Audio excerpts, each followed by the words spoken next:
Hello बच्चों, आशा करते हैं आप सब बहुत अच्छे होंगे। स्वागत करते हैं आप सबका सीवीएस स्टडी सेंटर में। जैसा कि थंबनेल पर आप सब देख चुके होंगे कि दो चर वाले रैखिक संकर युग्म का ये पार्ट 4 वीडियो है। ठीक, इसके पहले क्या हुआ, पार्ट 3 वीडियो हम बना चुके हैं। इसमें क्या है कि हम दो रैखिक संकर दिए होते थे, उनका युग्म होता था और उन दोनों रैखिक संकर युग्म को ग्राफी विधि से उसको हम सॉल्व करते थे। ठीक, उसमें हम लोग देखते थे तुलना करके a1x plus b1y plus c1x। देखिए उसमें तुलना करते थे क्या चीज, ए वन एक्स प्लस में बी वन वाई प्लस में सी वन बराबर 0। इससे तुलना करते थे संकर नंबर 1 की, और ए टू एक्स प्लस में बी टू वाई प्लस में सी टू बराबर 0। इससे तुलना करते थे संकर नंबर 2 की। तुलना करते थे, तीन कंडीशन बनती थी: समांतर रेखा का संकर, प्रतिच्छेदी रेखा संकर और संपाती रेखा संकर। ठीक, फिर उसके बाद क्या होता था, जब संपाती होता था या फिर प्रतिच्छेदी होता था तो उसको हम संगत कहते थे और उसका ग्राफ खींचते थे। और जब समांतर होता था तो उसका कोई ग्राफ नहीं खींचा जाता था। ठीक है ना। तो ये हम लोग पिछले वीडियो तक सीख चुके हैं। इस वीडियो में हम लोग सीखना है एक रैखिक संकर युग्म को हल करने की बीजगणितीय विधि। तो एक ग्राफिक विधि तो हो गया, उसके बाद रैखिक संकर युग्म वही सवाल रहेंगे, उन सबको सॉल्व करने की दो विधियां हैं। ठीक है ना, तो उसको बोलते हैं बीजगणितीय विधि। वो दो विधियां क्या है आइए उसको समझते हैं। देखिए सबसे पहली विधि है, दो ही विधियां हैं बीजगणितीय विधि से हल करने की। कितनी विधि है, दो विधि है, दो विधि। इसमें से एक पहला और एक दूसरा। पहला विधि है प्रतिस्थापन विधि।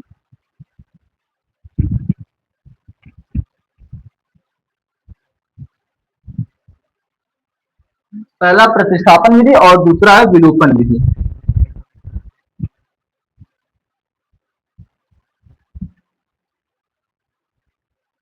तो ये दो विधियां जिस विधि से हम लोग क्या करेंगे, रैखिक संकर युग्म का हल ज्ञात करेंगे और इसके बाद इन्हीं पर चैप्टर हो जाएगा खत्म। इससे पहले हुआ करता था इसमें विधियां चार। ठीक है ना, प्रतिस्थापन, विलोपन, एक होता था व्रज गुणनखंड विधि, एक होता था पूर्ण वर्ग विधि। पूर्ण वर्ग विधि से बना करके संकर को सॉल्व किया जाता था। ठीक है ना। अब लेकिन दो ही विधियां हैं, तो ये समझते हैं। सबसे पहले पहली विधि, ठीक, फिर समझेंगे दूसरी विधि।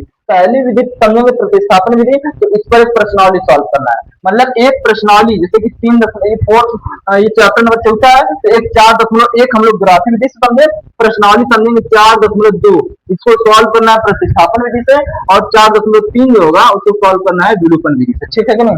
तो एक एक प्रश्नावली पर एक एक विधियां, इस पर दिया एक एक प्रश्नावली। तो सबसे पहले समझेंगे इसको और इसको मिटाते हैं। तो चलिए समझते हैं प्रतिस्थापन विधि क्या होता है। समझिए, प्रतिस्थापन का मतलब क्या होता है, स्थापन माने स्थापना करना या स्थापित करना। स्थापित, स्थापित करना।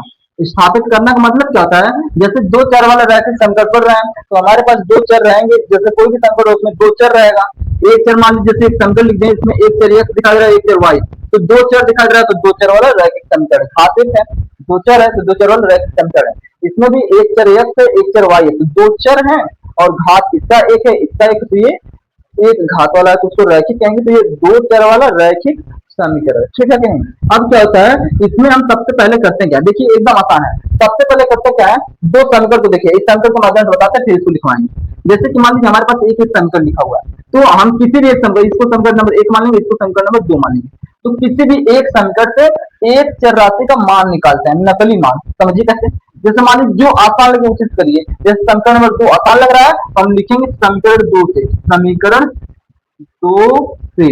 अब समीकरण 2 को देखिए, समीकरण 2 उतार दे रहे हैं, x प्लस में 2y बराबर में 3 लिखिए। ठीक है कि नहीं। अब समझिए, हमें एक क्या, केवल यहाँ पर कोई भी एक चर y, चाहे x चाहे x चाहे y, कोई भी एक चर यहाँ पर छोड़ करके सभी चीजें बराबर के इस साइड ला देंगे। तो चलिए करेंगे क्या चीज, x छोड़ दिए मान लीजिए, और 2y प्लस का इधर तो माइनस हो जाएगा, तो बराबर में 3 माइनस का 2y आ गया। अब बताइए एक आंसर आ गया, बस इतना करना था। हम यहाँ क्या किए, यहाँ पर इसको उतारे और यक्स को छोड़ के बाकी सबको इधर कर दिए। यहाँ पर यक्स का एक वैल्यू आ गया, यक्स का एक मान आ गया, ये यक्स का मान है। ये इतना जो देख रहे हैं हम लोग, ये यक्स का क्या आया है, मान आया है। लेकिन क्या ये असली यही मान होगा, नहीं। असली मान तब होता है जब कोई संख्या है, 10 20 50 60 कुछ भी है तब। तो यहाँ पर ऐसा तो नहीं है। तो यहाँ पर यक्स का आंसर दिख रहा है, लेकिन वहां पर हमें वाई भी दिखाई दे रहा है। समझेंगे, यक्स का आंसर जो आया है वाई के पदों में आया है, y के पदों में आया है। तो हम करते क्या है प्रतिस्थापन विधि में कि एक चर राशि का मान दूसरे चर राशि के पदों में ज्ञात करते हैं सबसे पहले। सबसे पहले एक चर राशि, किसी एक चर राशि का मान दूसरे चर राशि के पदों में ज्ञात करते हैं। एक चर राशि का मान निकाल लिए दूसरे राशि के पद में, ठीक है कि नहीं? मतलब जब यहाँ पर दिखा दे तो उसको बोलेंगे पद में। अब इतना हो गया। अब ये जो आंसर आया है, अब यही आंसर बताइए इस समीकरण से आया है, तो ये आंसर पहले वाले समीकरण में रख देंगे। तो यहाँ एक बार आंसर लाए, आंसर स्थापित किए, फिर इस आंसर को फिर से रखेंगे, जिसको बोलेंगे प्रतिस्थापित कर रहे हैं। तो देखिए प्रतिस्थापित कर रहा है, इसलिए इसको कहते हैं प्रतिस्थापन विधि। अब हम कहेंगे ये देखिए, ये तो इतना समझ गए, ये तो हम बता दिए x समान y के पदों में। अब ये जो x का मान है, ठीक, अब इसको कहेंगे समीकरण एक में रखने पर, समीकरण एक में रखने पर। अब समझिए, जब इसको समीकरण एक में रखेंगे तो किसके जगह पर रखेंगे? वही x का वैल्यू है तो x की जगह पर रखेंगे। x की जगह पर रखेंगे तो x हो जाएगा खत्म और बचेगा y। चलिए देखिए देखिए, जैसे हम लिखा है 7x माइनस 15y बराबर में 2 लिखा है। हम कह रहे हैं कि जहां x है x का वैल्यू ये रखेंगे, तो 7 और मल्टीप्लाई में यहाँ क्या 3 माइनस 2y और इतना हो गया ब्रैकेट बंद, फिर माइनस में 15y और बराबर में 2 लिखा है। इस तरीके से हो गया। अब बात समझिए, यहाँ पर अब हमें एक ही चर दिखाई दे रहा है जो क्या है y। अब इसको सॉल्व करेंगे तो हमें y का आंसर निकल के आ जाएगा, असली रियल आंसर निकल जाएगा। तो हम अब इसको सॉल्व करेंगे, देखिए 7 तरीके हो जाएगा 21 और 7 दूनी हो जाएगा 14, माइनस का 14y, ठीक, और माइनस का यहाँ लिखा है 15y और बराबर में क्या हो जाएगा 2, इतना आ गया।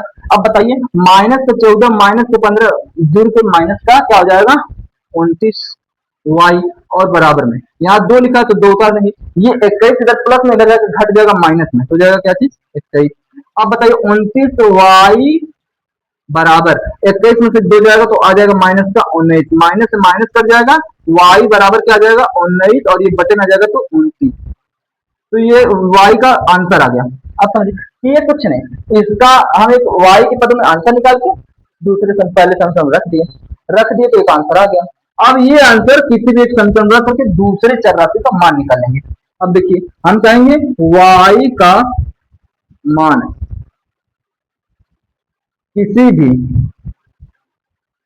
समीकरण में, किसी भी समीकरण में रखकर हम मान निकाल सकते हैं। तो मान लीजिए हम लोग रख रहे हैं कहां पर, समीकरण नंबर 1 में y का मान समीकरण 2 में, 2 आसान है तो 2 में रखने पर, चलिए 2 में रखते हैं। तो समीकरण नंबर समीकरण नंबर 2 कहाँ है, x प्लस में 2y और बराबर में 3 लिखा है, ठीक। तो x उतार देंगे प्लस में 2 गुणे y का मान आ गया 19 बटे में 29 और बराबर में 3, इस तरीके से हो गया। अब देखिए यहाँ पर बताइए 19 का 2 में गुणा हो जाएगा तो 19 दूनी हो जाएगा 38, तो x बराबर 38 बटे 29, 38 बटे 29 और x बराबर में x प्लस है, x प्लस 19 दूना 38 और बटे ये 29 बराबर में 3। अब देखिए ये इधर प्लस में इधर जाके माइनस में जाएगा तो होगा क्या, x बराबर 3 माइनस 38 बटे 29 ऐसे हो जाएगा, ठीक।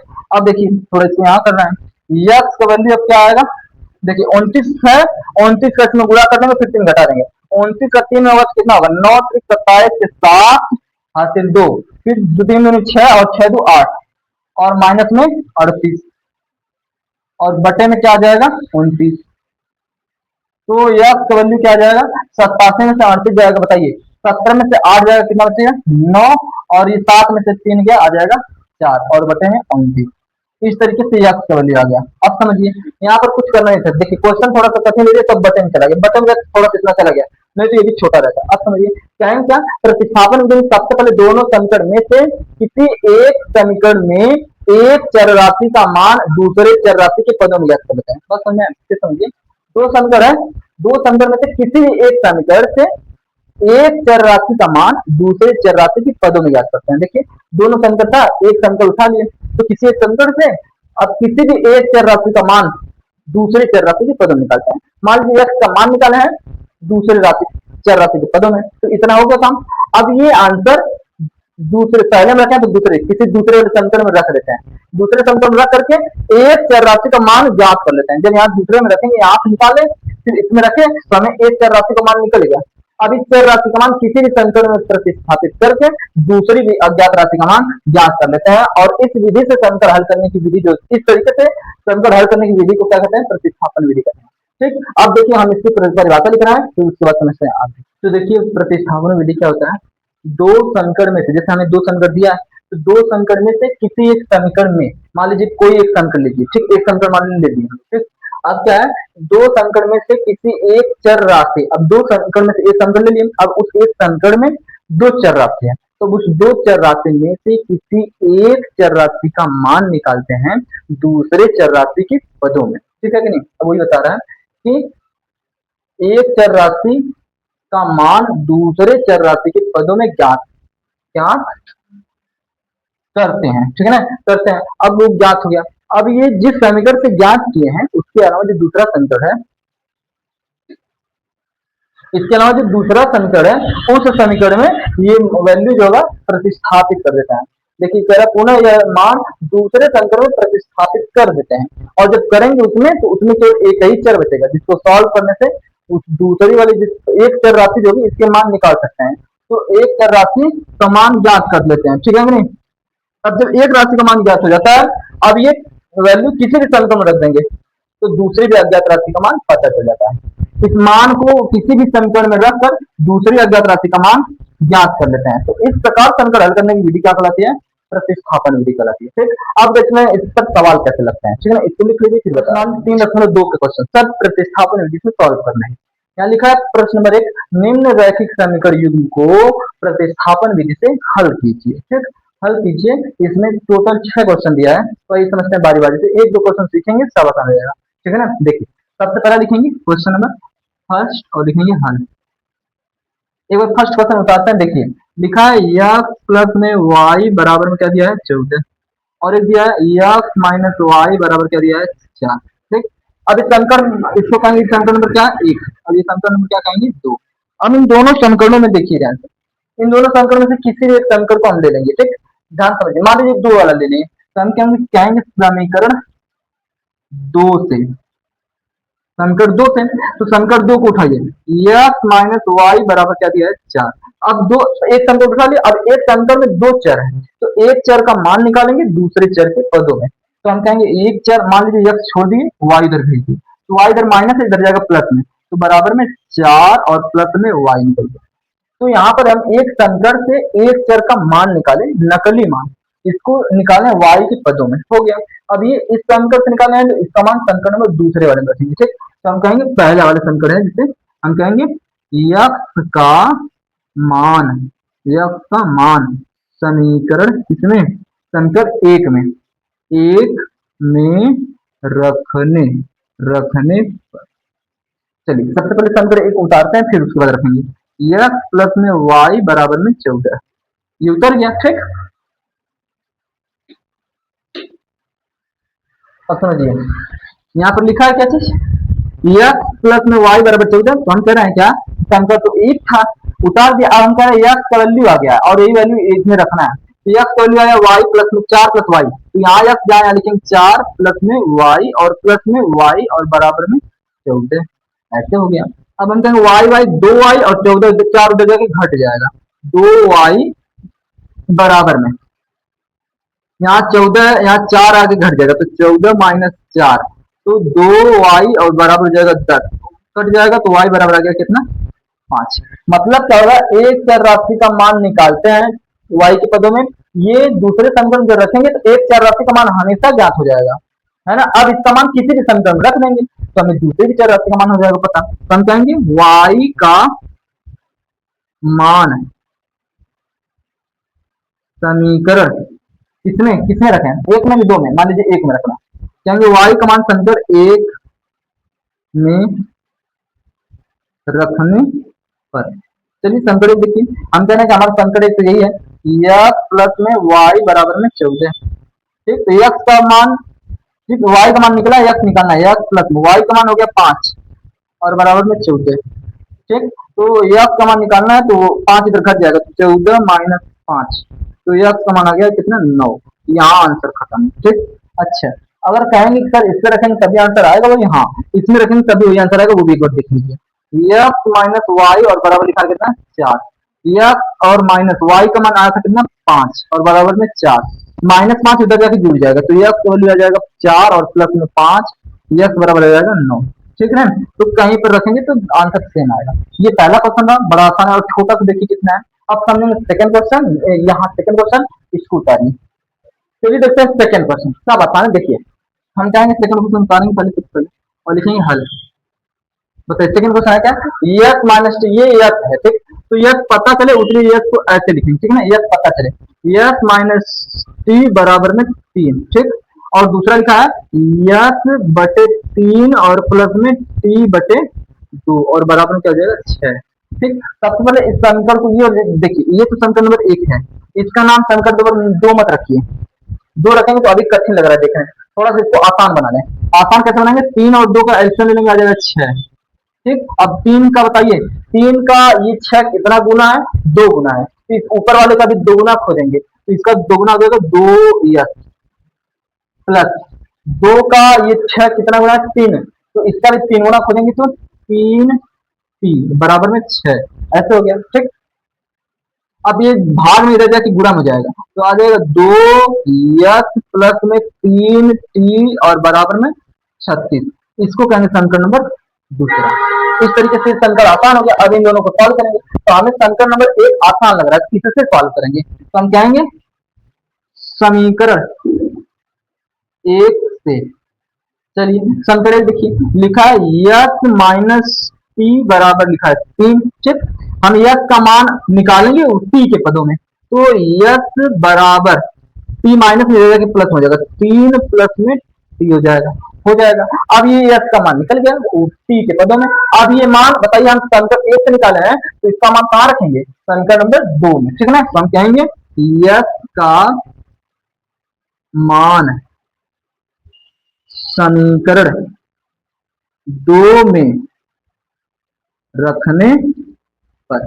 चलिए समीकरण 2 को उतारिए, 2 एक्स फिर प्लस में 3 टी और बराबर में क्या लिखा है 36 ठीक। अब देखिए 2 उतार दिया और गुणा, एक्स का मान यहाँ निकला 3 प्लस में टी, जब 2 वैल्यू लिखा था प्लस में तो ब्रैकेट लगा देते हैं और प्लस में क्या लिखा 3 टी और बराबर में 36।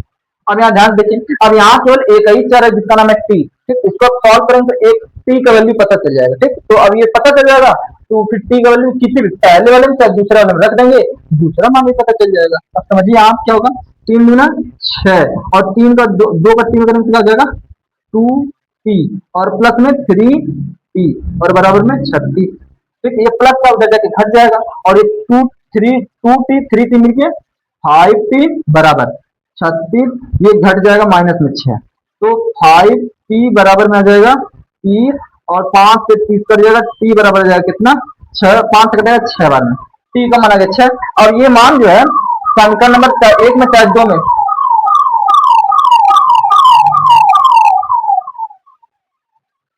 अब ये मान जो आया है समीकरण 1 में रख दें चाहे 2 में रख देंगे, हमें दूसरा ये का मान पता चल जाएगा। कहेंगे अब टी का मान, टी का मान समीकरण 1 में रखने पर। समीकरण 1 देखिए उतारेंगे इसको, लिखा है यस माइनस टी बराबर 3 ऐसे लिखा है। अब यस का मान तो निकालना है, टी का मान पता है तो यस माइनस टी का मान कितना है 6, तो 6 और बराबर में 3 यस और माइनस 6 इधर प्लस में तो 3 प्लस में 6 और यस बराबर आ गया 9 ठीक।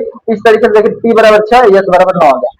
तो देखिए आज की वीडियो हम लोग पहला क्वेश्चन और दूसरा क्वेश्चन देखे ठीक, अगले वीडियो में देखेंगे तीसरा चौथा पांचवा छठवां और बाकी प्रश्नावली के जो सवाल है उन सबको देखेंगे अगले वीडियो में। इस वीडियो में इतना ही ठीक। वीडियो अच्छा लगा हो तो लाइक कीजिए, चैनल पर नया हो तो सब्सक्राइब कीजिएगा।